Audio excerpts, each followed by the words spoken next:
Hi, Malevolent fans. This isn't the voice you usually hear on this feed, and that's because we're doing something special today. We're going to be diving into season 4 in all its guts and glory, answering questions and talking about what's next for the show. I'm Ren Brooke, writer and Malevolent fan, and I'm here with Harlan Guthrie, sole creator of, and every single voice, yes, even that one, of Malevolent. The reason we're all here, the reason we're crying over things like Gardettos and music boxes and cans of peaches. Harlan, hello, how are you? Hello, I'm fantastic. How are you?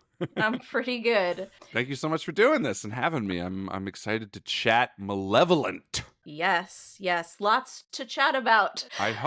I'm hoping that I have enough to add to it, that my voice wasn't completely in just the show and nothing else. But I don't know, maybe I'll have some thoughts that exist beyond what the clever fans have already created. I think we could probably talk for an hour about Intermezzo alone. Ooh, yes, please. But before we get into all of that, I have to say here, this is going to be spoilers for all of season 4 and Intermezzo. So if you haven't listened to those, go listen to those first and then come back to this. And in fact, my first question dives right into Intermezzo. Get into the good stuff first. So Nice. those avoiding spoilers will want to turn back now. So in essentially the first moments of Malevolent in season 1, part 1, chapter 1, John lays out the idea of a multiverse and the dark world. And now in the intermezzo before season 5, 200 chapters later, we get another summary of the multiverse from Kane, and we've learned how integral these other timelines are to Kane's plans. It's an idea you set up at the very beginning, and now after 4 seasons, how does it feel to finally see this seed come to fruition? Oh man, it feels good. It's really it when I had the idea season 1 for the multiverse, the dark world, all the kind of it was before all the hot Marvel movie multiverse stuff. I mean, obviously that existed in comic books well before. It is by no means a new idea whatsoever.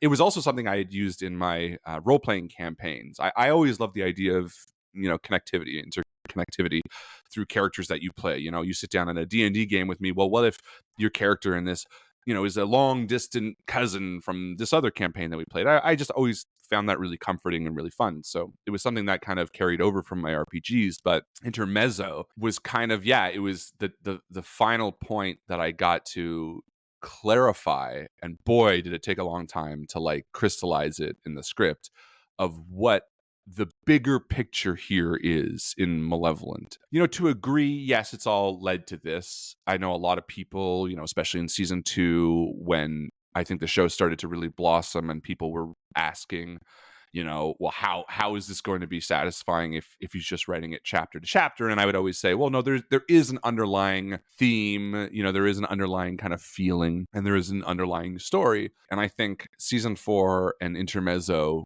are really a big weight off my shoulders, hoping that the fans are like, oh, good. Okay. So not so much just the answers, but the trust, being like, okay, cool. So there was a reason he did this. There was a reason. Because with the nature of my writing week by week, yeah, there are certain things I kind of have to play jazz with. There's certain things I do have to kind of make up on the fly.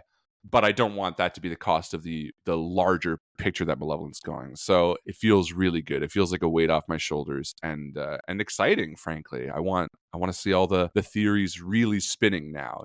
It's incredibly exciting. And yes, the theories are already spinning and they're only going to spin faster as Intermezzo hits the patrons and then the public. Intermezzo has a lot of your Call of Cthulhu campaign lore. Yeah. I think you did a really good job giving the audience what they need to know without going back and watching the games themselves. But 2 questions. How did you balance wanting to integrate this lore into Malevolent canon while knowing most people hadn't seen the games? And then 2, as more lore from these games becomes Malevolent canon, would you recommend listeners seek out those games? Well, I can answer the second one quicker. No, I don't.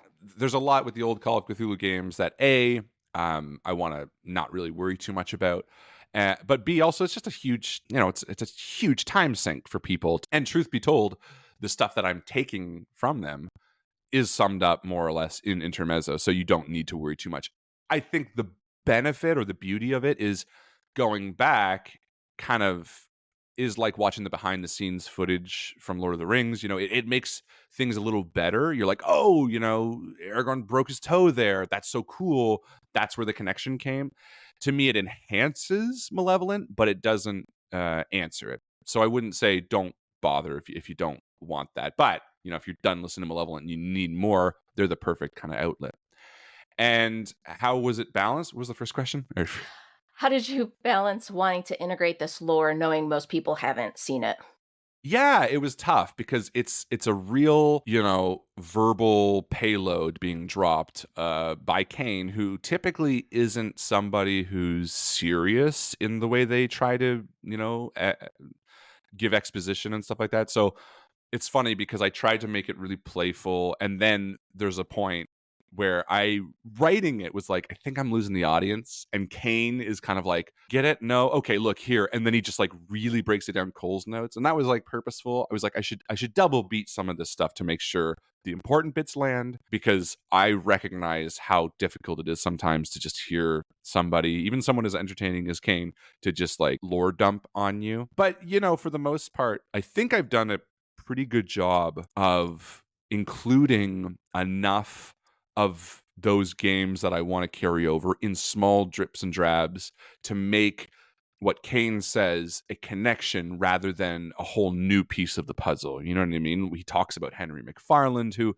his daughter is mentioned in episode 1. He talks about Frank Underhill, who's mentioned in season 2, and kind of becomes a character that the King in Yellow takes on to try to manipulate Arthur. So it kind of feels more like answers than it does an outright new piece of the story, which is what I was trying for. So part, setup means that the payoff is less right turn, because I think that's a big thing I try to make it that when you go back, you go, oh yeah, that was, and a good example being in the final episode, part 40, when you're listening to it, Noel and Arthur have a quick conversation before going into the room with the machine, where Arthur says, well, and it's not just the two of us, and Noel says, that's right, and they're talking about the butcher.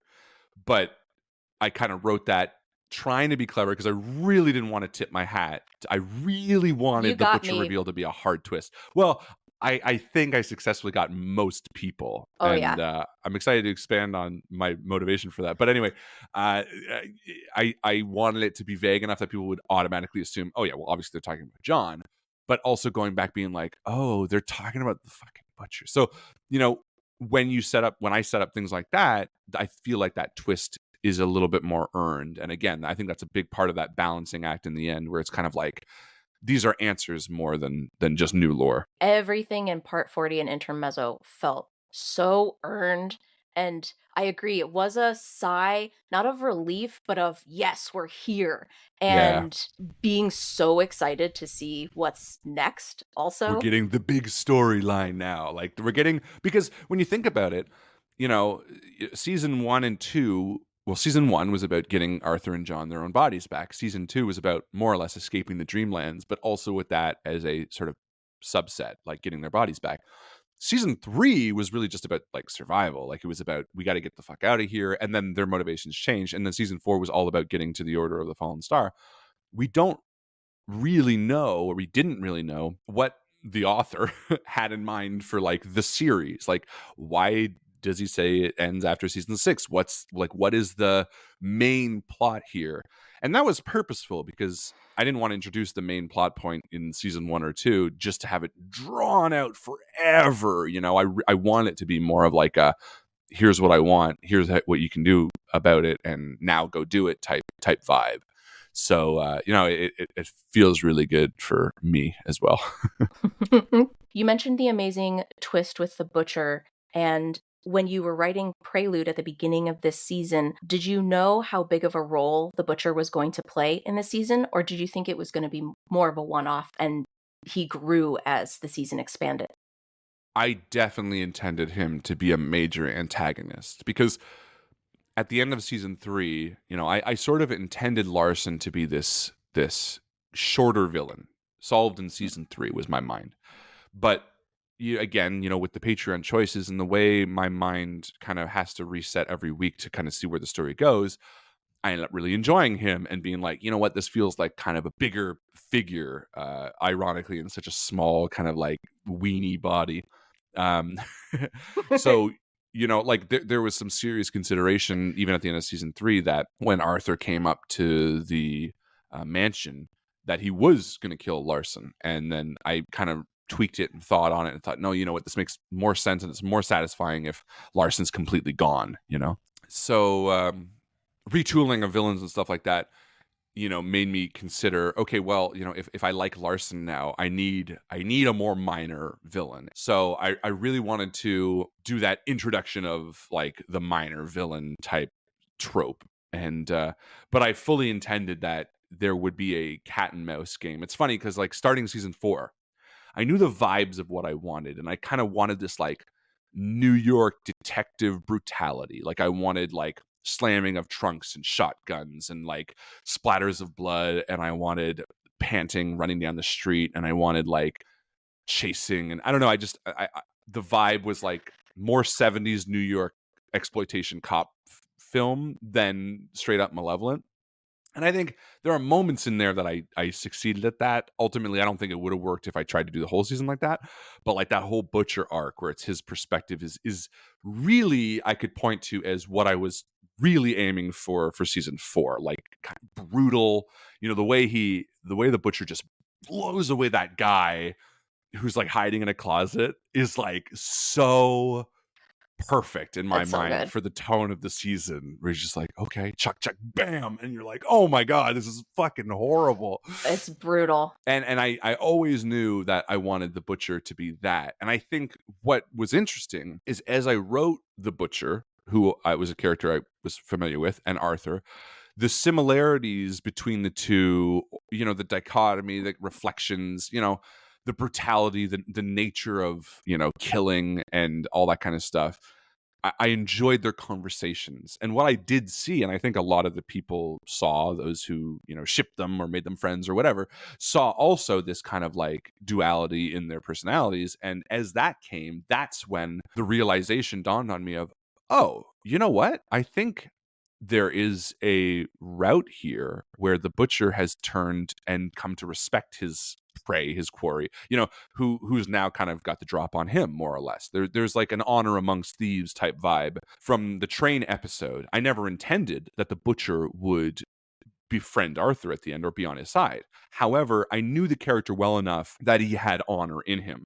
That's why he tips his hat. The first thing you see at the end is when Arthur bests him, he literally removes his hat and like is like, "Hey, you got me." And looking back now, that character, understanding that character more or less, is what makes the ending so obvious, because it's like, well, here's a guy who respects the game and gets it, and when he loses the game, he's not petulant about it, because he has some really good moments where like Arthur is like, digging his heels in, and he gets the better of Arthur here and there, but for the most part, he respects it. And I thought that was a really cool thing. And when it came to the finale, or part 40, I should say, I sat down and I was like, well, look, Larson got the better of Arthur when they met. And Larson, to an extent, got the better of Arthur in New York because, he sicked the Butcher on him. But Arthur's not an idiot. And he also has Noel now. And I was like, if you had 8 hours to kill, what's your play? And in my mind, I pictured at the end of part 39, Arthur talking to Marie for a few hours. And, as his mind is drifting, as she's wobbling on about whatever, he gets this idea and he's like, excuse me. He goes, calls Noel, and he's like, I have an idea. And they meet up and he pitches his idea, and Noel's like, that's crazy. And then the two of them go to the prison or go to the police station, and they have this like conversation. And, the Butcher is like, all right, okay, fine. I can get behind this. And to me, that all made sense. And I was like, well, then that's perfect. So that is how I let the audience know that Arthur is deserving of his title of like a detective. The Butcher definitely respects Arthur. Does Arthur respect the Butcher? I think Yes, I think there's a subset of Arthur, that brutal Arthur, that one who shoved his thumbs through Uncle's eyes, that recognizes the beast within all of us. And a lot of Malevolent is about choices. It's about who you are choosing to be in that moment. And I think I'm going to get a lot of flack from Intermezzo for people being upset about John's choice in Intermezzo. And I think that if you don't see how obviously he would make that choice, then you're not really understanding what John is and what Arthur is, for that matter. Because if I flip the characters, I think Arthur would do the same thing. Because it's not it's to me, the choice John makes at the end there is a social, is a human failure. It's a human issue of being like, well, if I could erase this person's memory and I just fucked up, I would totally do it. The truth of the matter is, this person can do it. Ultimately, he doesn't. But the tantalizing notion of just getting a little reset is like, oh, well, then I could do this and da, da, da. So I think as much as Arthur is always trying to choose the better path, and same with John, they fuck up. I think the big difference is Arthur, even though he pushes it down, he's aware of it so much more than John is. Like, especially after season 3, I think the season 4 Arthur subconsciously, knows like, okay, yeah, there is an ability in me to be pretty violent, and it's fun to tap into that sometimes. I suppose we see it in chapter 40 or part 40. We see it too in the bathroom scene where Yeah. which perfectly, I don't know if this was deliberate on your part, parallels the prologue of Witch's Mark, where we get introduced to Collins for the first time. For the Call of Cthulhu games or for this? Yes. Mm-hmm. Well, so the Call of Cthulhu games, yes, he kills a guy in the bathroom, Yeah. 100%. And I definitely meant it to be a parallel to Butcher. And it's funny you mentioned that, because yes, that's one of those things. It's like, well, if you've heard the games, you get the direct parallel. I meant it to kind of be a companion piece to the person that the Butcher kills in the barbershop in prologue, Mm. as a less overt parallel, because the two of them have brutality over them. He's not questioning him in the prologue, obviously. He just straight and kills the guy. But the idea of like walking into the room really calmly, the guy talking to him, I wanted to make a indirect parallel so that those searching would be like, oh shit, part 39 and Prelude have similarities between Arthur and Butcher. Since you mentioned John's choice in Intermezzo, you sniped my question, which is, why is John choosing avoidance here? But I completely agree with you. It reminded me of when I would lie about my bad report card getting lost in the mail. Yeah, Like, it's exactly 100%. that. Well, and I got a lot of flack from, I think it was part 37 or maybe part 38, where Arthur calls John a kid, a child.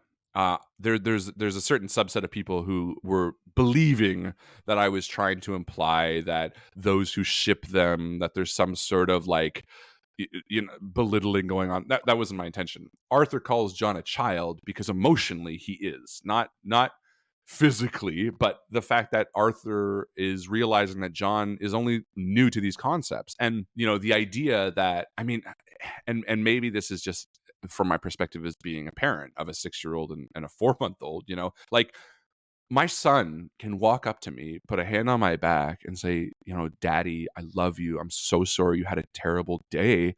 You can do better. You can do everything you ever want. And I'll say, thank you, Henry. And then he'll fart and be like, I can't believe that we don't have pizza for dinner, and storm out of the room. Like children are like that because they're emotionally immature. They don't understand. And that's why in season 3, John can have these emotional depths of like, I won't let you fail, and and then the next moment be like, okay, but Oscar needs to go, because he doesn't have 30, 40, 50 years of like understanding that breakneck switching that fast is not good or helpful. He doesn't get the bigger picture yet. He doesn't have wisdom. You know what I mean? And I Mm-hmm. think a lot of people may have misinterpreted Arthur calling him a child, which is why in the direct next part he addresses it. He's kind of like, no, you're a child because you're immature.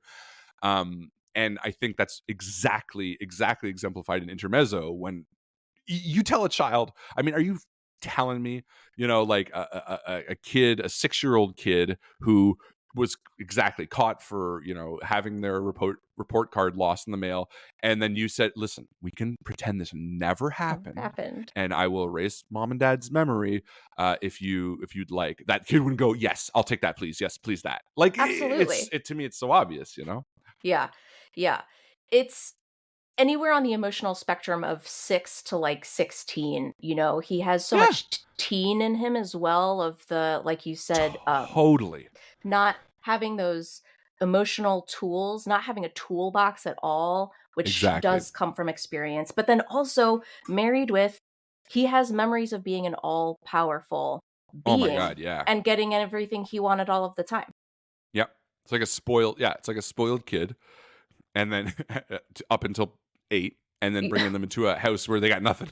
It's like, listen, beans off the floor, like that's as much as you get, and and they're happy for it. I'm like, okay, like I'm because John's not a bad person or a bad character. He's just a troubled character, and I think it's pretty clear throughout the series of the show that that's the case. I think a lot of people were frustrated thinking that season three's moment where John has that with Arthur was like the end of his turmoil. And I get it, but that's a bit, but no, because season three ended with him deceiving Arthur as well. So I think Mhm. I always intended to be like, yeah, but is he really done now? Is he fully cooked now because he helped his friend?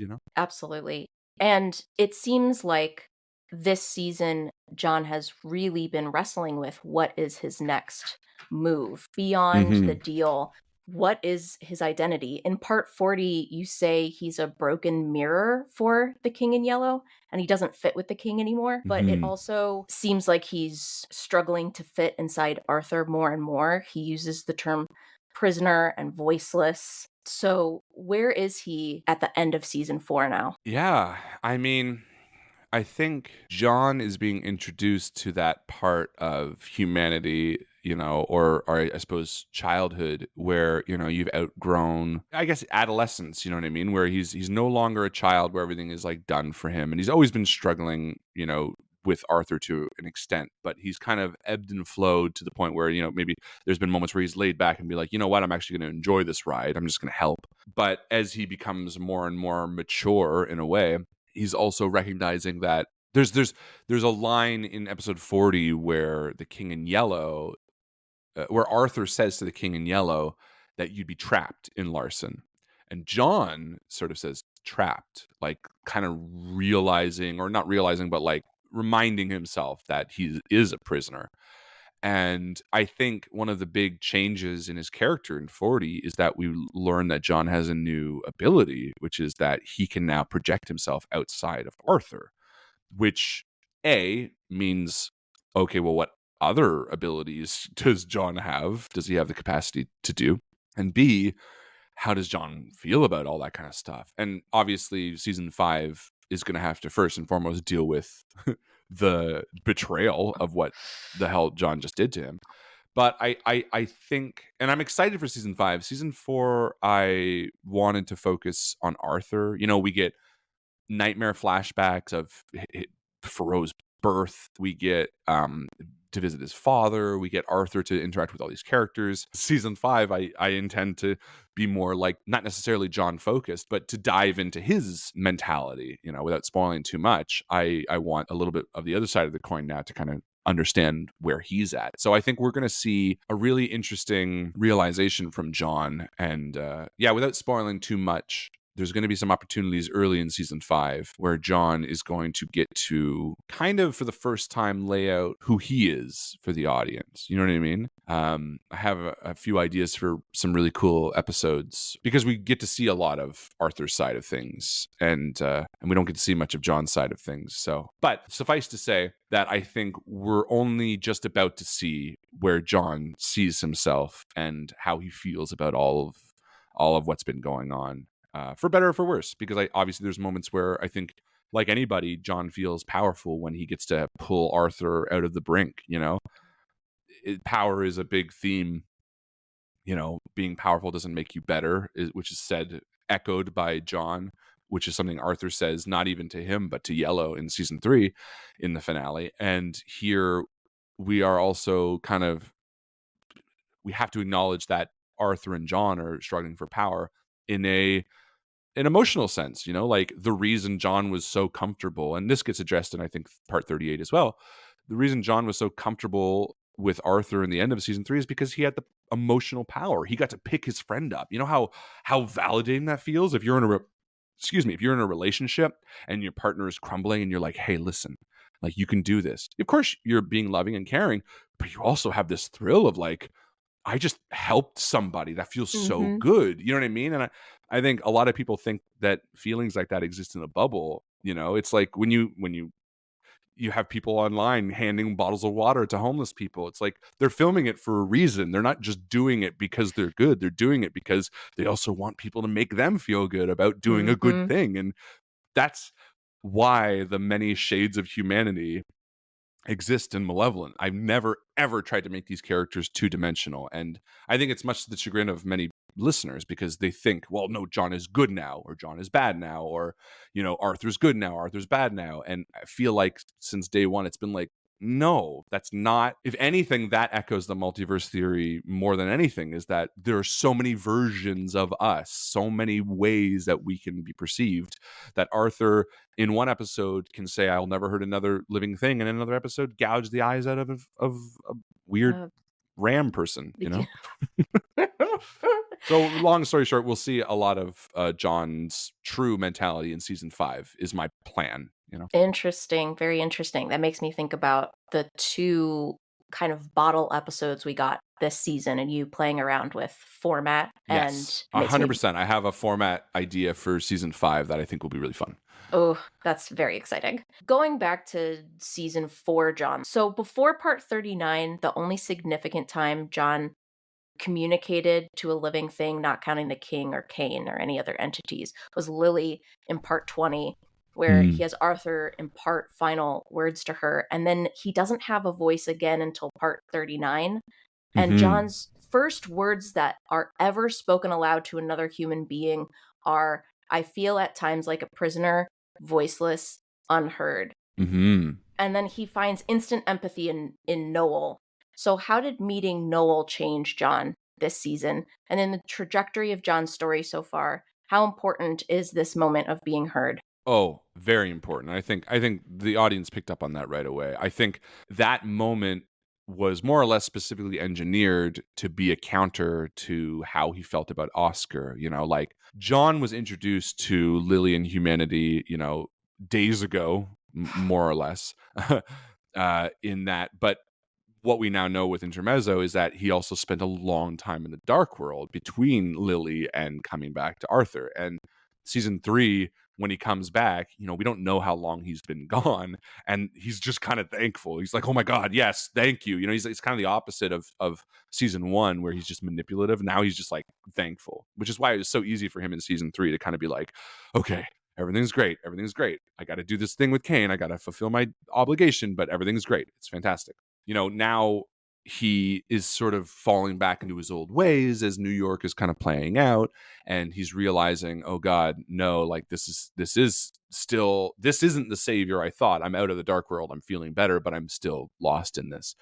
And I think he, especially with Oscar, becomes callous because he's, you know, lost so much of his voice in the season to a degree that he's removed himself from the desire for humanity after such a long time in the dark world. To a degree, obviously he's not ready to abandon it, but he just isn't focusing on it in any way, shape, or form. And he's like, well, get rid of Oscar, it's easier. And when that realization comes out, it's like, whoa, fuck, like, what are you talking about? He sort of has this moment of like, this is gonna be fine. Like, this is good. They're in the car driving, and John's like, see, like, this is what we wanted. And he's sort of internalizing and being like, right, this is good. This is better now. It's just us again. It's gonna be cool. So I think that like hits him like a ton of bricks when he realizes, if he had a chance to speak with Oscar, Oscar would have been equally as empathetic, possibly, if he believed Arthur, and that he sees the figures in Arthur's life not as just these obstacles or just these things that Arthur is interacting with, but as empathetic creatures, the way he saw Lily, you know what I mean? And that's why Lily was something he empathized with, because it wasn't anything that took away from his experience. Lily was just a part of their journey together, and it was easy for him to connect to that. But these other things are just obstacles. They're in the way, Like, I want to be the one that's talking to Arthur because that's what we fucking do, man. Like, and now he's like, oh shit, Noel's a real dude as well. And that was so important for what happens in episode 40, because John jumping out of Arthur's skin isn't about Arthur, it's about It's about Noel. Noel. It's about him empathizing with a creature to the point where he can manifest power. So that's a huge development in terms of, I guess, his character. And I suppose that's really what your question was, which I think is really fair. I guess to me, I because I haven't got to dive into the meat and potatoes of him explaining that yet, it feels like I haven't got to sink my teeth into it yet. You know what I mean? And that's kind of one of the issues with writing piecemeal, is that until I get to sit down and write the episode where John talks about that feeling, I know what I've intended with it, but I haven't got to actually express it yet. But you're entirely right. That is really a big turning point in his character, because that's when he's sort of learning that these figures in Arthur's life aren't just figures. They're not just obstacles. Now, of course, that gets kind of like pushed over because the deal with Cain is so much more important for him, because he does anything to not go back to the dark world, which is sort of the implication of what that deal means. You do this or else you go back. But yeah, I think that was really, really important for him, and a really important thing to make his character really grow. Well, and Arthur clearly saw it too, because it wasn't the patrons that voted for Arthur to spill those beans to Noel. That was all Arthur. He clearly sensed that John needed this. 100%. And I think I established that a little bit in the beginning of 38 or 39, and a little bit at the end of 38, where I think Arthur is during his sort of confession, he's kind of like, I haven't given you a chance to do this. And it was always something I had in my document of ideas. And it's really funny to go through my document of weird thoughts that, like, to see where they ended up, like, for example, I would say, I don't know, 2 episodes, like maybe the first episode the Butcher is in.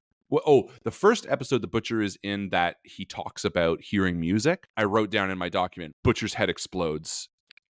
I can't hear the music. I was like, that's how he'll die. Like, that's the best way to die, because I think that's so cool. I was like, that's so fucking, which to me was like, well, how do I get that in? And now I want to be clear.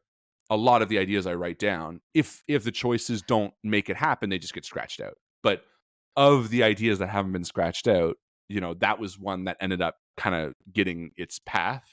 I would say half of the ideas, I was like, oh, like, no, we'll die this way. It's like, it doesn't work anymore because they chose this or whatever. Cross it out. Your document's the multiverse. In some other Malevolent, that Noel death occurred. And I think that's a really cool and interesting thing that Cain talks about too, is like all of these versions that are slightly different. Obviously it's meta because it's talking about the patrons.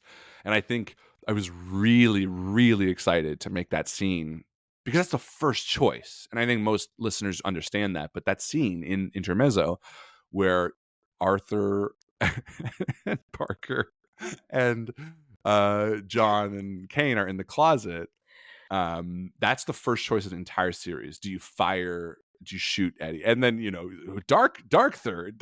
Like, he's like, I love this version of you. So good. Oh, I hope the fans run with that. Oh, they'll listen. I fully expect people to be changing their names on the Discord to Dark Arthur or Dark Thur. Joe called it immediately after listening to it. She's like, so many people are gonna be changing their name to that. But obviously, all of those choices matter. So yeah, that document of like things crossed out, there are things that in the Intermezzo episode that were choices that got crossed out, and little satisfying things too, like that hole in the wall breathing scene, which I'm really curious to how many people are going to understand it right away, how many people are vaguely, and how many people it immediately clicks for, because that was so long ago. It was so long ago. And the episode is already so dense with. It's so dense. Yeah. But that was a really cool thing I was excited about. And I knew, again, an idea, I was like, listen, when Cain is flashing through worlds, they'll go back to that and they'll hear the breathing and it'll be Arthur on the other side of the wall. And I was like, I thought that was such a cool. The shame is the things I didn't get to put in the Cain Intermezzo episode, because for timing and just work, I was like, well, it's not Mm. really worth it. And, as a writer, this, half of it is what you just don't include because writing too much becomes, I knew I wanted like 4 flashes. That was important. And any more would be superfluous. Any less, it would be too little to demonstrate the power. But, Mhm. I had a few ideas. I fully had the idea to show the conversation between the butcher and Noel Mm. and Arthur in the thing to be like, look, da, da, da. But again, I was like, well, this is just it detracts. Butcher's dead now. Let's not hear his voice. More fun that way. Well, and leaving it up to the listener just means there's more opportunity to fill in your own. Fan stuff too, right? Like the amount of AO3s that get to play with alternate realities, and this is kind of an allusion to, people have talked about the Faroverse and stuff like that too. And I tweeted once like, you're not the first to come up with this idea. Not to say that the amount of work put into it, obviously, but in terms of like me being like, oh, cool. Well, there'll be realities with this, realities with this. Like, yeah, there's. I established episode 1 that there's multiple, realities. You kidding me? Like, you don't think I've considered the idea of a Faroverse? It'd be so cool. Yeah, furrow with a shotgun. Hell yeah. Yes. You mentioned very, very briefly about some of your writing process, which is until you actually sit down and write the episode, you're not 100% sure like what the feelings are or what it's going to be. I remember you mentioning in season 4 writing Marie's final scene and not knowing that that was going to happen at all until you sat down. Can you talk about that and other times that happened during this season? Absolutely. Yeah. I mean, so typically my like writing process will be like the idea stage. I'll always be throwing in small little things to how I want it to, be. And for example, funnily enough, the book that you gave me, I was using for intermezzo, and I wrote. So wait, actually, here's a flash that didn't happen. Arthur coma, Kane pillow kill. I had this idea that Kane brings them to the part where Arthur's in a coma and like walks up and like smothers them with a pillow to be like, see, you die in this one. And I thought that'd be really funny. I also took the baby scene with Arthur very dark in one Oh, version, and I actually talked to Joe about it. I was like, "Is that?" And we both kind of decided, you know what? I think it's just better to leave it as is. But there was definitely a version where Kane was like, "Hey, I mean, there's a baby mm-hmm, here, and I'll just kill it." So, mm-hmm. but like here, I wrote, "Let me tell you a story. Story reveals that Henry lived in other worlds. Arthur birth. Kids are great. I have a daughter. She'd love you. Blackstone is what I want. Others have failed. I'll give you a deal. Same as Artie. I'll make him forget. I want you two to succeed." Like little kind of notes like that. So, especially a big episode like Intermezzo will start like that with like a distillation of the big bullet points. And then when I think Intermezzo, I was really daunted by because so much has been leading to it. And I wanted to be so succinct with the words and the interpretation that I was kind of overwriting the bullet point part and I was kind of getting nowhere. And then the minute I started writing it in Kane's voice, I was like, oh, this is so much easier because I know Kane, this is how he'd tell it. It adds more like pauses and humor and jokes and whatever. Just it started flying through. And that's when all the little subtleties started to come out. So once I write in the dialogue, and the same with Marie, once I was writing her dialogue, and hearing her voice in my head, I realized that there was so much more to her in speaking. Like as she's talking, she wouldn't just say, "Anyway, Arthur, it's nice to see you." She's like, "Oh no, this is like a person." And when I write, I'm seeing it play out in my head. I'm always a visual writer, which is ironic because it's audio. But I'm always a visual writer, and I saw her sitting in this like flower patterned high back chair, and I saw the sun leaking through, and I saw her looking towards it, and I was like, that is perfect. That makes sense. And once you're in that voice, it's easier to envision the scene. And then I think I get another creative input when I do the sound effects and editing. So really, I do a part of the writing in editing in a way too. And to take Intermezzo, for example, because it's the freshest in my mind, in the final scene when Kane is telling Arthur to play piano, I originally just had Arthur play the song for Rose Goodbye. And then as I was editing it, I was like, this doesn't make sense. Arthur would stop and Kane would like forcibly be like, keep going, because there's just too many, like dramatic moments in Kane's speech that Arthur would be distracted by. So I ran back Mhm. to the booth, added a few like keep going, added artificial pauses, and that's how that happens. And I mean, sometimes it's not big moments either, it's jokes. Like the closet scene with Kane and Okay, dead Parker, the clacking of the teeth. so That's good. entirely, I didn't write that. I was just like, I envisioned Kane just being like, okay, Arthur, blah, blah, blah. But then I was like, oh no, he's got to fucking grab this dude's mouth and like jank it around, and you hear the squishing, and that elevated it immensely, so that was storytelling I got to do in sound effects. And honestly, this is one of the cool things about getting to do all parts of the show, is that I'm directing every aspect of it. I would be so annoying working with actors or a sound effects person, because I'd be like, oh, try this.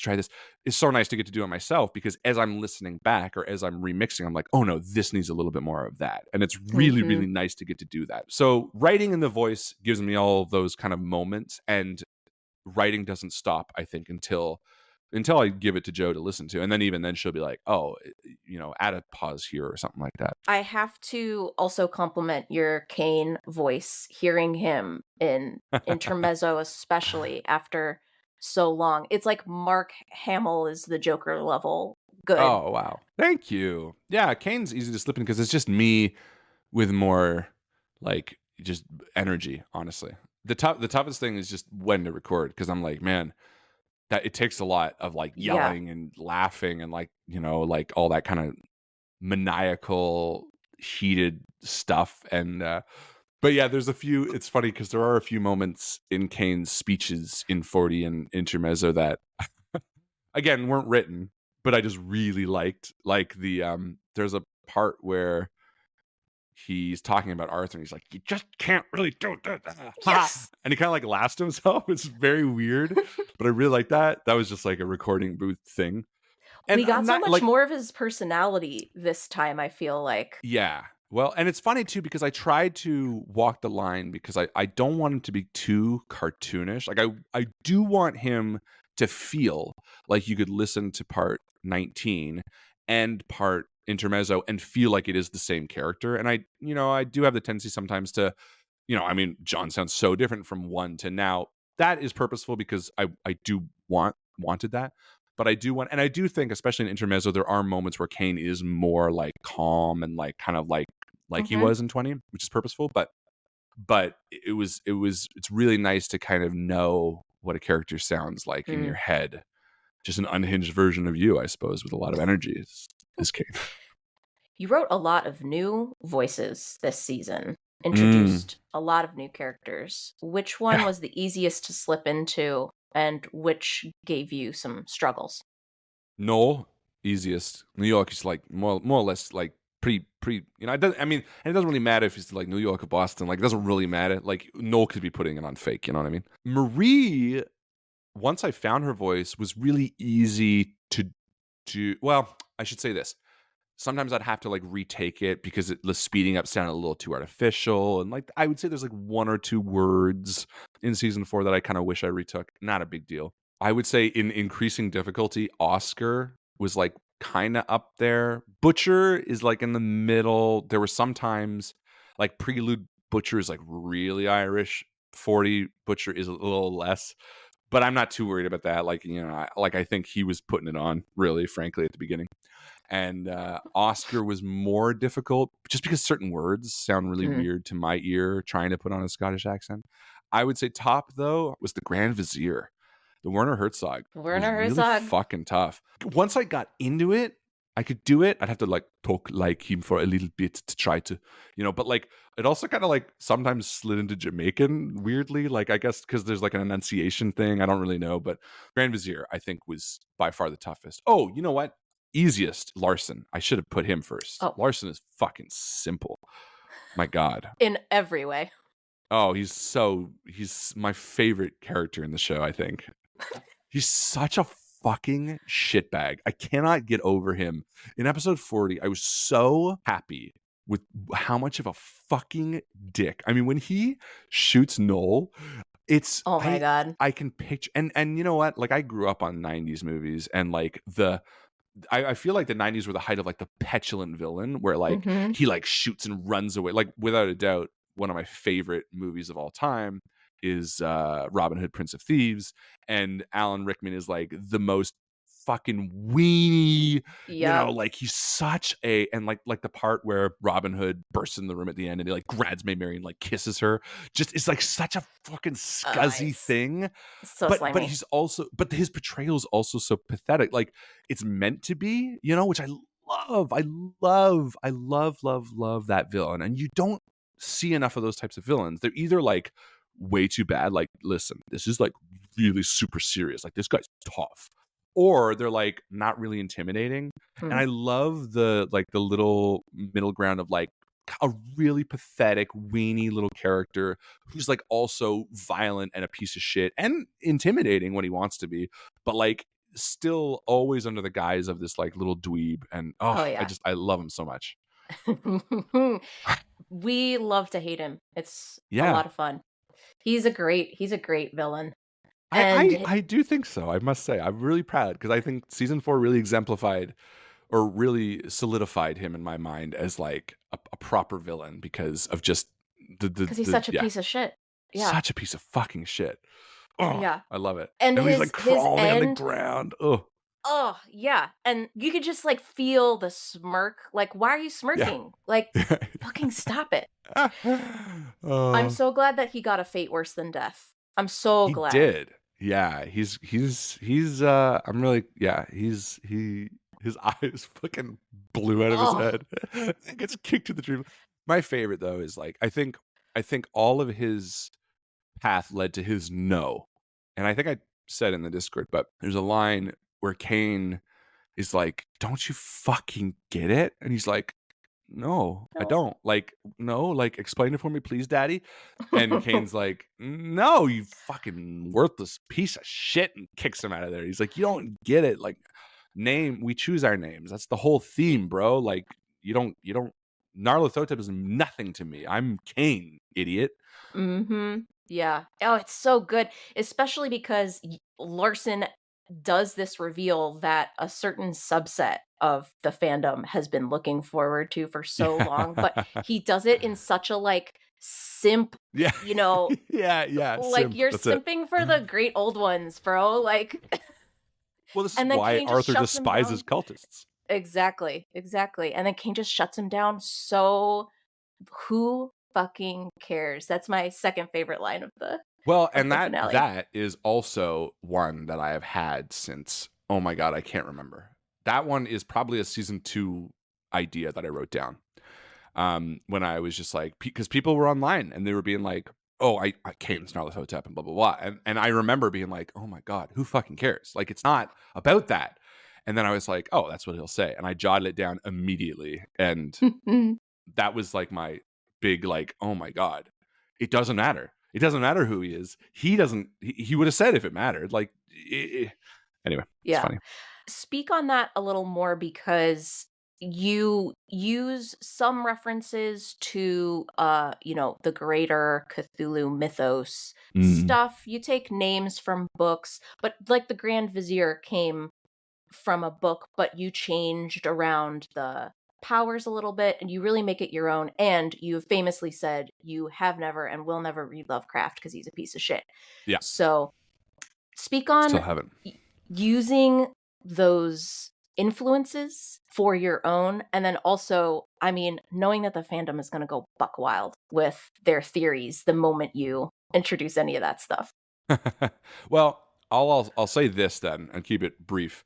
I mean, yeah, the Grand Vizier mask, I think I took verbatim. And I think for the most part, a lot of the objects I guess I take are kind of canonical, if you want to put it that way. Like the crystallizer of dreams is a real Right. thing. The lantern was kind of a real thing. I think I might have skewed what it does, but just because I think that adds some cool, Easter connections to things eggs, that kind you of. might have known. Yeah, like if you played Call of Cthulhu, you're like, oh, I know that. That's kind of fun.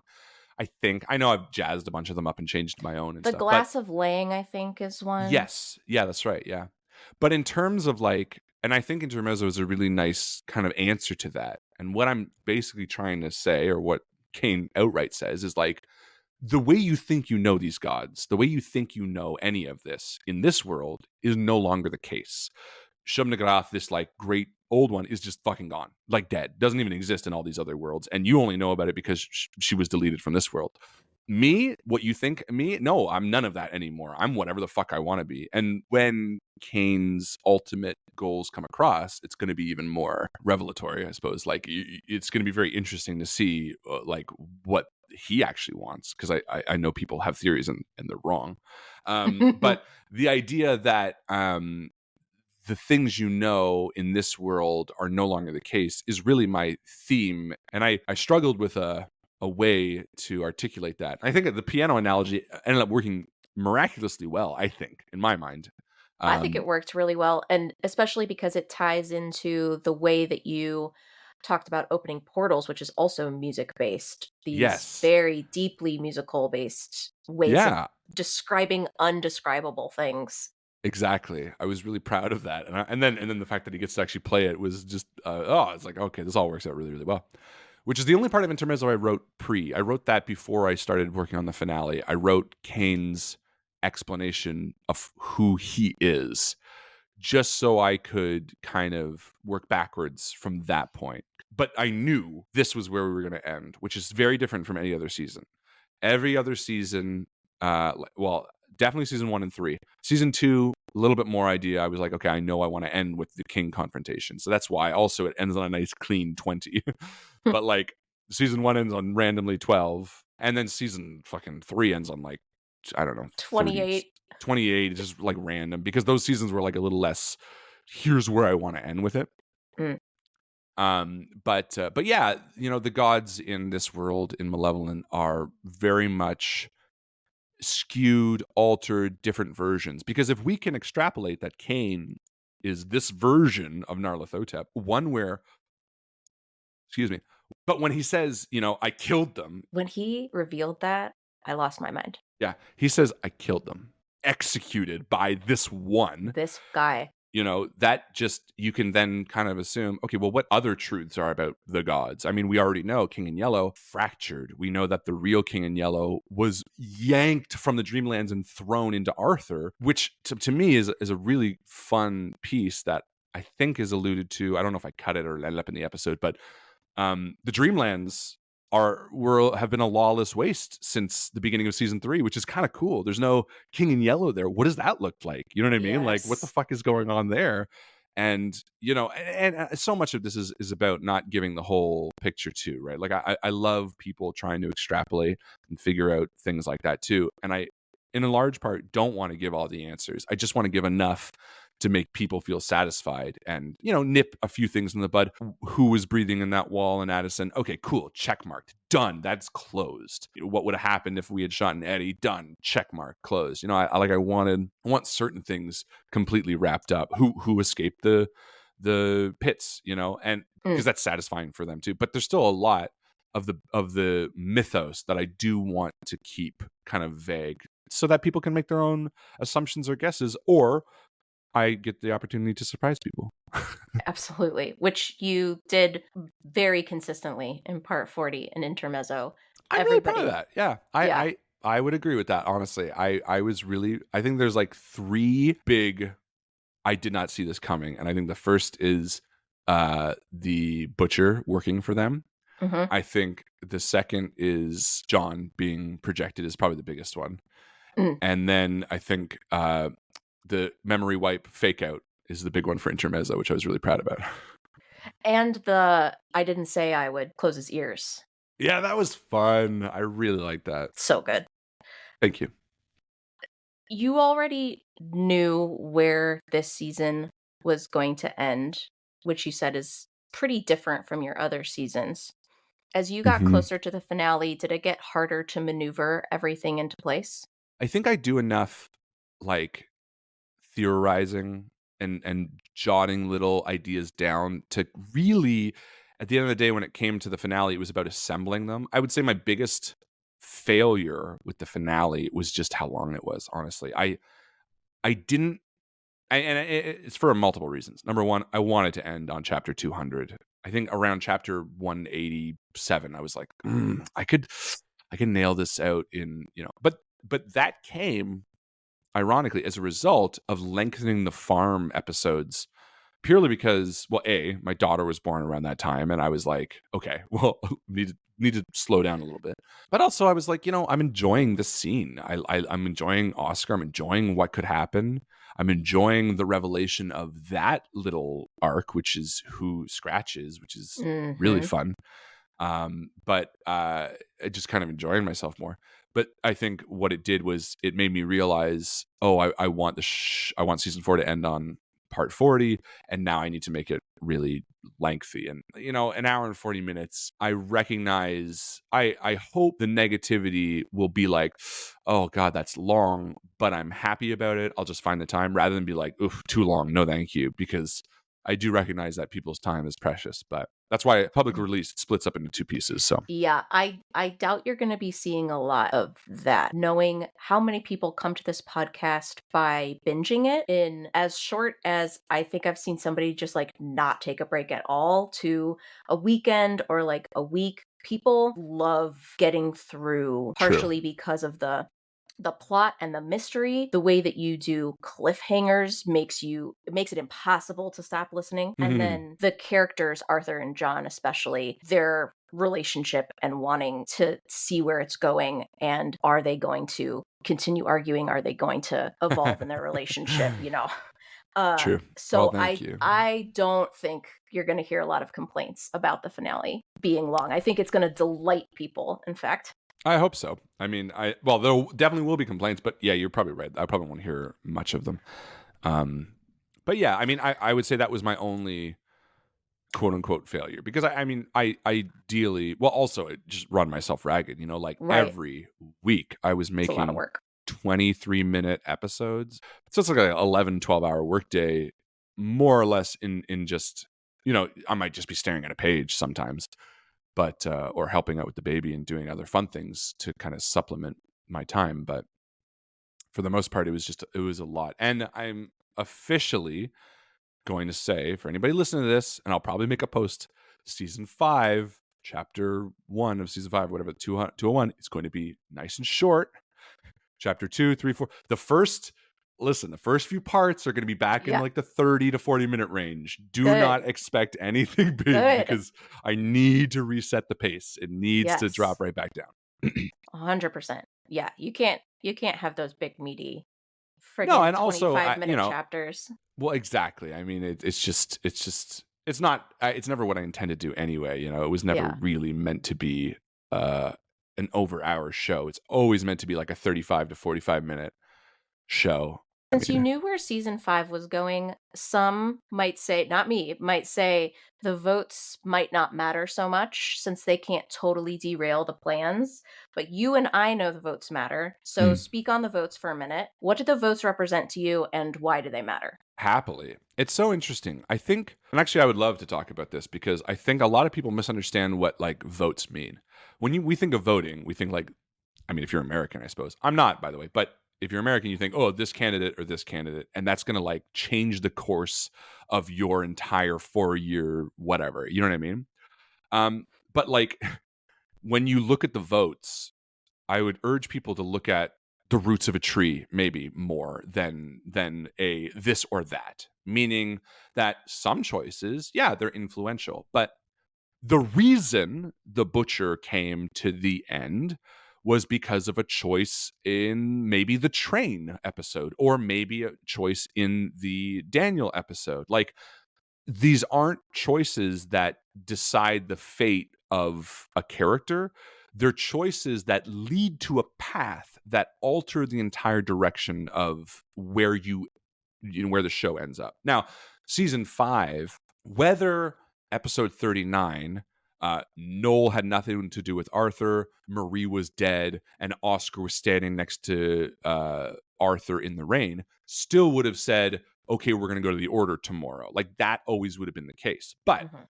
who would have been helping him in the Order, whether the butcher would have been alive or dead, whether Larson would have been missing a fucking arm or not. Like, there's so many little things that would have changed the entire course of the show that get built upon and built upon and built upon, because I only write for the next chapter. I mean, if I were to sit down now and write out what I think season 5 will be versus what it will be in a year from now, it'll be so different. And again, even at the beginning of this, I talked about what season 4 in my mind was going to be, which was like I wanted more cop robber detective type stuff.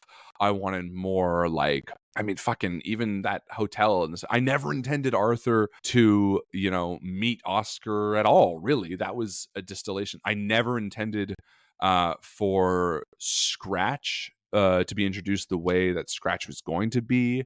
That, I mean, that's a long-winded answer that will come at season 6. But there's elements there that like totally were just based on the choices and kind of what happened, and subplots were written in the throes of season 4 because of choices that people made and came back. So do your choices matter in the way that one choice will dictate the entire outcome of the show? No. If I write something entirely, and I'm talking entirely different based on what you've chosen, I mean, that would just be so jarring. Chaos. It would be chaos, and it would be ugly. It would sound ugly, Mhm. like if John and Arthur were like, well, should we do this? And then Arthur is like, no, there's no way we can do that. Or it would just sound really gross. It wouldn't be a good show. But do the choices accumulate and like make an arc in the direction of where you're heading? 1,000%. And I could point to almost every single choice in the show. I would say even bread and cheese ended up being not only a huge discussion in the the poll community, but is still a like famous decision vote. Could you really argue that that was meaningless if it had an impact on the community? Because isn't at the Mhm. end of the day the votes meant to be a reflection of the community? Like, Exactly. In the commentary track for part 7, which is a Patreon exclusive, you said, "We're playing a game, the patrons and the storyteller, and I think most people who have bought into the experience understand that this is a game, it's a story, that this is fun." mhm. So, what was the most fun you had playing the game with the patrons in season 4? Man. I mean, there was a few flips that were really satisfying. Oh yeah, the triple Trying to flip. remember. There was the one where there were 3 choices to go to the hospital, and it was 2 of them were essentially talk to somebody, and then the 3rd was sneak around. That ended up Mm. flipping 3 times. Yeah, that one was really interesting. I remember that one. That was with the butcher and all that, right?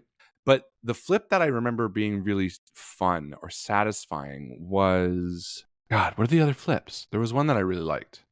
That one was fine. Oh, the ring versus knock with Daniel. That one haunts me. Oh, the ring versus knock. That was really fun. Yeah. That was really interesting because I had like kind of a flow chart of like, you know, what would happen because I planted the seed earlier. He wrote a letter, to knock at the door or whatever.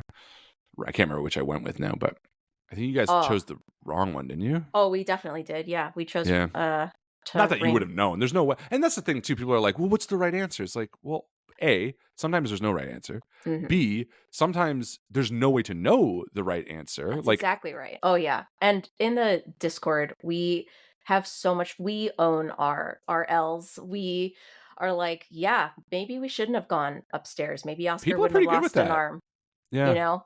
There's only a Like, few people that are like, "No, I stand by because it's true for this or whatever." But oh, I've yeah. seen, especially in the last one, when Arthur was go willingly. Oh, I think yeah. that might have been the one that I think that was the most satisfying one because I got to weigh in and talk about who Larson is. And I think that's where I created that's the one I had most fun with because I think Larson hasn't gotten screen time in a while.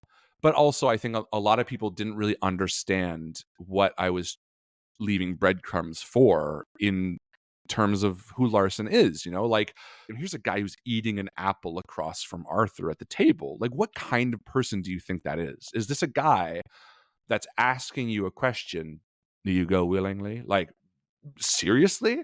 Or do you think, after coming from another room where he had a scene played out, that he's trying to reflect a part of your life that he learned about because of the voice in his head. You know what I mean? Like, he's doing it to be a kind of a fuck, you know? Here Mhm. and to me it was really satisfying to kind of just ask questions and be like, what kind of person do you think Larson is? And I think the question I asked was, why do you think Larson is asking this? And a lot of people were like, well, because he needs Arthur to be willing to go through the thing. And I was like, but why? How?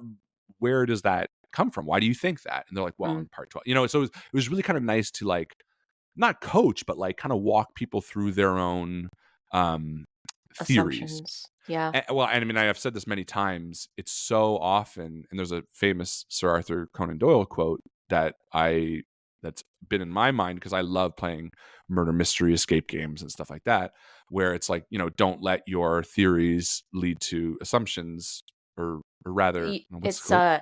it's you're making the facts suit the theories rather than the Yes. theories suit the facts. Exactly, and I think that happens sometimes knowingly and obviously and sometimes to the benefit because, you know, like I said, there's no right answer. Sometimes you make a fact guess and you jump on it and it ends up being beneficial for the story and for the characters, but that was definitely one where I was like, I don't think everyone's really understanding what kind of person Larson is based on evidence, you know?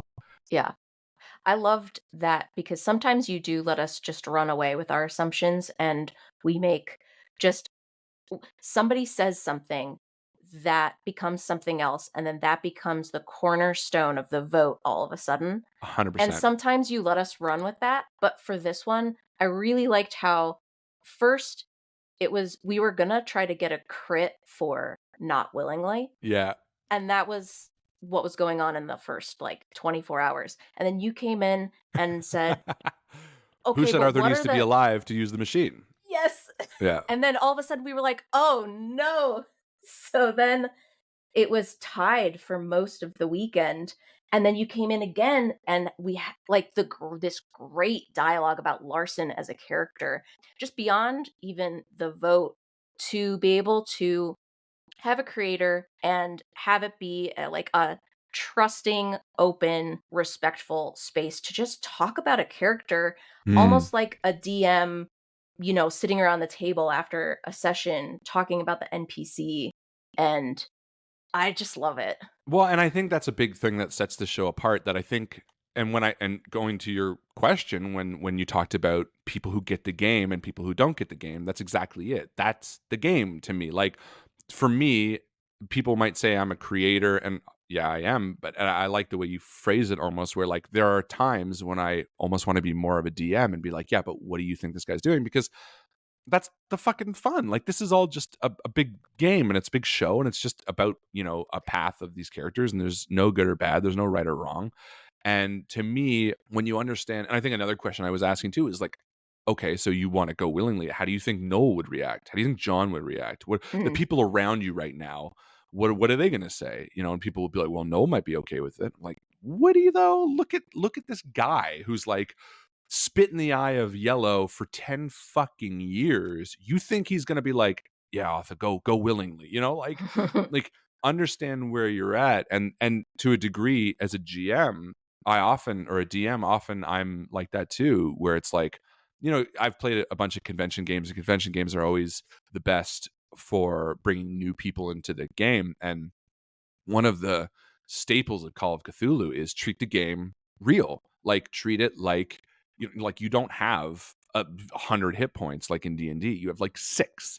Yeah. And if you pull a gun out in Call of Cthulhu at a cop, you'll get shot. Or if you know, fight a monster, you get shot. And there's a moment of like, you know, treat the scenario that you're in real. And I think more than anything, not to say one way or the other about the willingly, but like imagining you're standing in Arthur's shoes and you are that character, you know, I think the people who have the most success in enjoying the story are the ones who take the votes as a story rather than as a, well, I wouldn't do that, or you know what I mean? And I think Danny's mom is the one who does it. Yep. Danny's mom is the one who gets it right every time. Okay, we should quickly go through now. We can't talk about everything that happened in season 4. I'm gonna try to get through just a couple of points of the crazy shit that went down in season 4, because Yes. as I was going through it, I was like, "Oh man, this has been a long season. Yeah. A lot of things have happened." Okay, the train and Mm. loosening the caboose. That we start with that. I remember thinking that. I was like, man, I want to start season 4 off with like a real big espionage vibe, which I tried to echo in the finale a little bit too. Like I wanted like a Mission Impossible almost type like vibe, not with the like the gymnastics of it, but like yeah, running across the top of the train and shit like Yes. that. So And the bait and switches with the butcher and the spy craft and the unreliable narration. mhm. I mean, So, yeah, the train obviously like I wanted to get this vibe set, and it all also changed a big part of New York because the final choice of that was like jump off the train, which I had a whole kind of mapped out idea of like cool, like Arthur's kind of back in the wild a little bit, and there's like a bit of a cat and mouse in the woods. And that's a big reason why the butcher doesn't show up until Daniel's house because of that choice. So again, talking about choices, like there's a there's a big one that changed a lot of the show. and then everything with Scratch. I mean, we haven't even talked about Scratch. Just Yeah. the Scratch is nightmare. fun.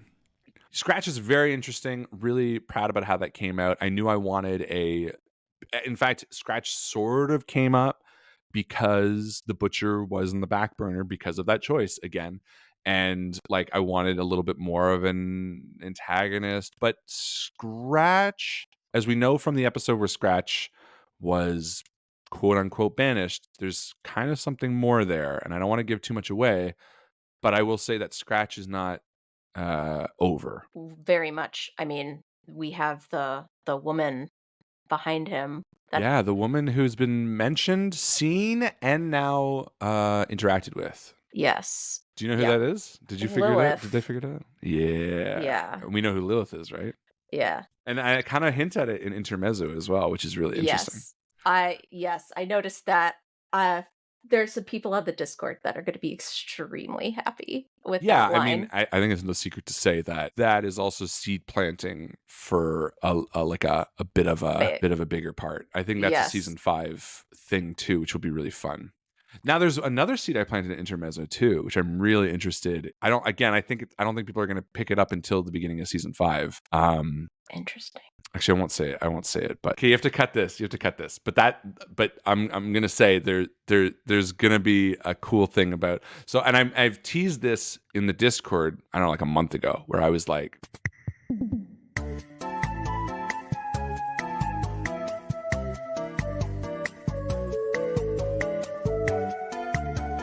um, That's going to be awesome. That's okay. but yeah, Yeah. yeah. But we cut that. Yeah, Cut cut that. that. Yeah. Uh the Kane versus Anna question for the Vanguard seemed like Yeah, it would have gone horribly, horribly wrong if we had voted for Kane. very very different. Yeah, and it's funny because people are like, well, the Vanguard hasn't talked. It's been like 2 days. It's like It's not been that long. So barely 48 hours. for real. And then the whole nightmare episode. I mean, we could talk about that for fully 3 hours. That was really fun. That honestly, I would say the Nightmare probably since the first episode of the Dreamlands, the Nightmare felt the most freeing to write. And it came the easiest and it came the quickest and it was hands down the most fun. Mm. Because when you write a show this long, it's all cumulative. It's all about what's come before. Arthur reaches into a bag, what's been in there before, what's in his bag. The Nightmare gave me permission to just go wild. And I'm really excited for season 5 because I get to do that again. I mean, I'll tell you the amount of times I researched New York shit. Like Oh, yeah. a lot of people, and this is a fun little inside. A lot of people talked about the Egyptology references when they went to the Freemasons. That's all in the Freemasons building. I watched videos of tours of the Freemasons buildings. I They're knew it. all connected. So a lot of people were like, "Oh, this is so interesting," and I was like, "No." In fact, that wall of photos that he finds Aldrich Ward on—that's a wall of photos in the New York offices. To a degree, too, the floor that they go to is the floor of the executive offices of the Freemasons building in New York, which you can tour. So, and obviously I had to backdate it, and I tried to find photos and stuff like that. But one of the biggest taxing things about New York in general is you can map the route Yep. that Arthur takes around New York. You can see he walks from Grand Central to the Tudor Tower Hotel. He takes a taxi up to Marie's place, takes a taxi to Daniel's place. The whole Daniel Butcher like chase scene, I mapped out basically where they are. The Lenox Hospital is like within running distance from that. You know what I mean? It's all very interesting. And the road that the farm is on, Boulder Road, I would love the listeners to Google Boulder Road, New York, because I think a lot of people, I didn't see one person reference that. I don't think anyone caught that. Oh, interesting. Very interesting. When I was listening to that description, I knew you had done what I have done, which is go down a research hole, and it's somewhat good, but then it's also so exhausting It's the and worst. taxing. Because you know what it is? It feels like, and I've said this to Joe many times this season, I will spend 2-3 hours researching or whatever, and I'll come to her and be like, I've done nothing this morning. Yep. And she's like, well, you've been doing this. And I'm like, but you don't understand. When you're working without producing something, it feels like you've wasted time. Mhm. I know it's not true, but God, the amount of time I felt like I've wasted, which And then for like a throwaway line too. for like a throwaway line, oh my God. And I will say season 5 is not going to have that. And I'm excited to talk about season 5 a little bit, but I want to be clear at this point for those who now know where season 5 takes place. This is not going to be the medieval England that you scholars know about. This is got a very specific vibe to it that this is not, there's It's no, Harlan Guthrie's this is medieval. a Leary equivalent. Yeah. And I'm excited to talk about that in a second. I think it's time to talk about season 5. Yeah. Can you tease a little bit of it for us? Yeah. I want to tease the vibes. I want to tease the intentions. I want to tease the feelings. The So mood. yes, season 5 is going to be so much more like season 2 in the vibes of solitary, in the vibes of fantastical. If you've seen movies like The Last Unicorn or like an era of fantastical medieval England, where it's very dark, Mm. flame lit, very grotesque, but very monster infused. And I have this personal, very fun, not real, but this fun kind of belief or idea that all of these dragons and goblins and trolls, existed at one point many, many, many hundreds of years ago. And because there's no, video cameras or even really solid written record from, 700 years ago, that these legends just kind of faded away because all of these creatures either died off or did whatever. But imagining a time where these things are more potent, more real, and more exciting and manipulative and dangerous is the realm that we're playing with. If I were to envision season 5, it would be a dark green, mossy, rain-covered summer night with growling in the distance and rumbling underfoot, and the darkness of the Dark Ages is Mm. prevalent. And even though it's slightly after the Dark Ages, but yeah, I want people to enjoy the ride of season 5. I've talked many times about losing people because I think season 2 I was fearful of losing people, but it was clear that the setting was fantasy in terms of what's been written. I think season 5 could lose a lot of people because the way I'm going to be delving into season 5 medieval era is going to be more fantastical than I think a lot of people might enjoy. I'm not talking about dragons or anything like that, but I just think Army of Darkness. Like if you've seen Army of Mm. Darkness, that's the tone and the vibe I'm going for, where it's like, yeah, these castles and keeps and, sword fighting, but also like skeletons and fucking demons and, Yes.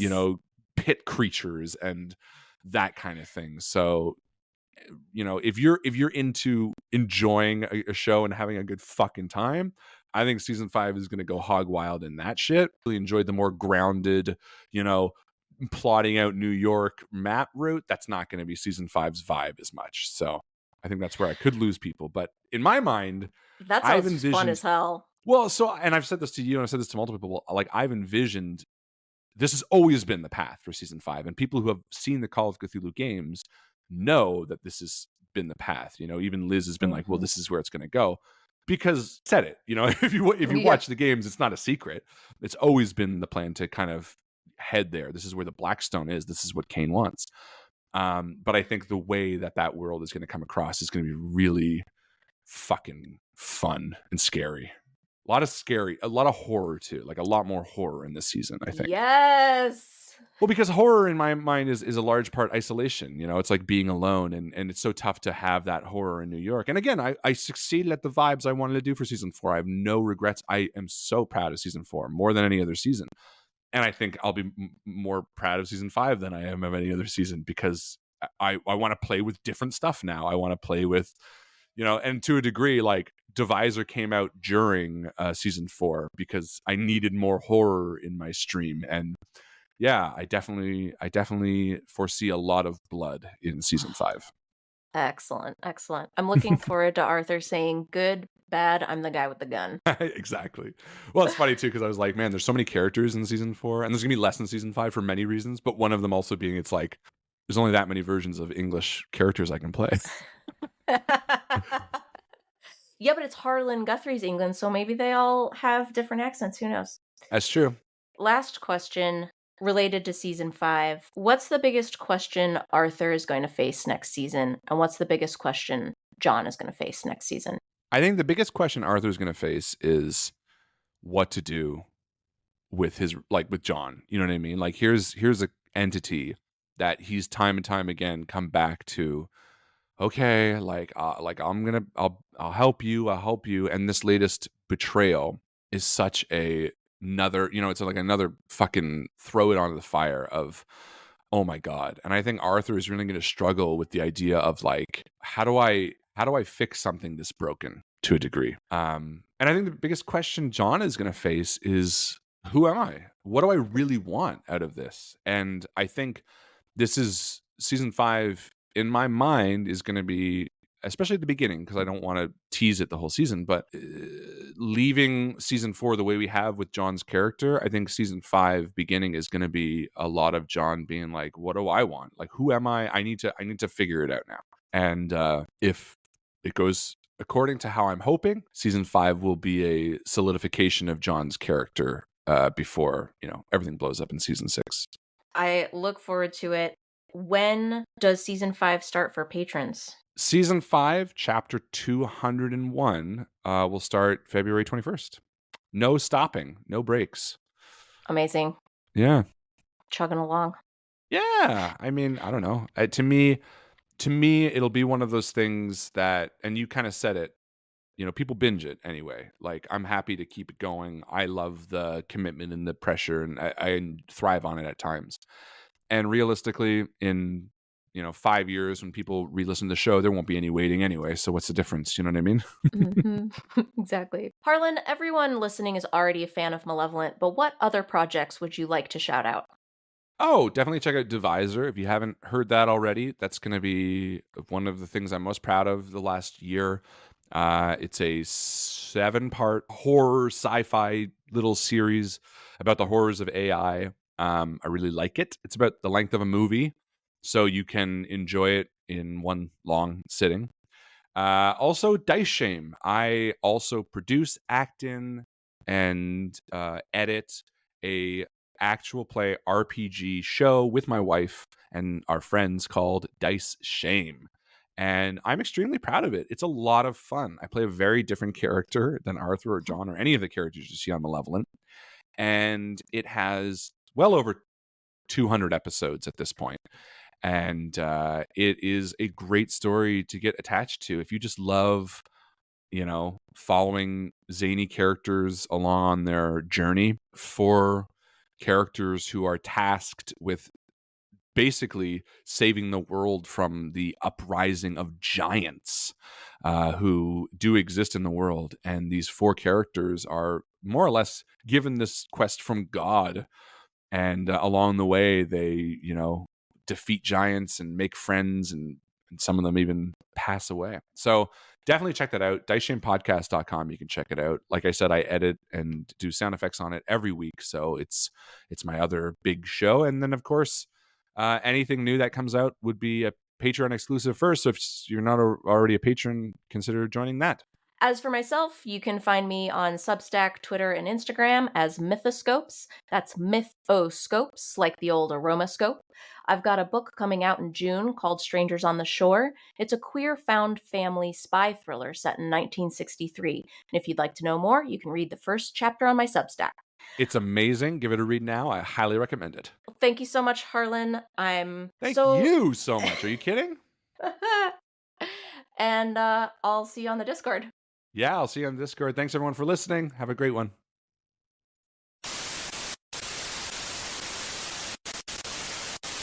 Oh, that's stupid. Never mind. I'm going to cut that. 4th year running, I think. I think so. 4th year running? Yeah. Hold on one second. My cat is losing her mind. Okay. Speaking of children who don't have... For real. I mean, you can cut this, but you can cut this from the show, but he says, hint, hint, but cut that. Yep. Here, I'll clap. Give it a mouth so it can talk. And I was like, what does that mean? Definitely some of the things he says echo my feelings at times. Not the mean stuff. Probably. No, never the mean stuff. Never the mean stuff. No. Definitely like a voice for how he feels about Larson, like as Larson, as me, being like, you fucking worm, you fucking nothing. Hold on one second. Oh, hi, Marie. Okay. She's just walking by, fussing. Oh. Nap time. I have to find the question that I have. Sure. Arthur.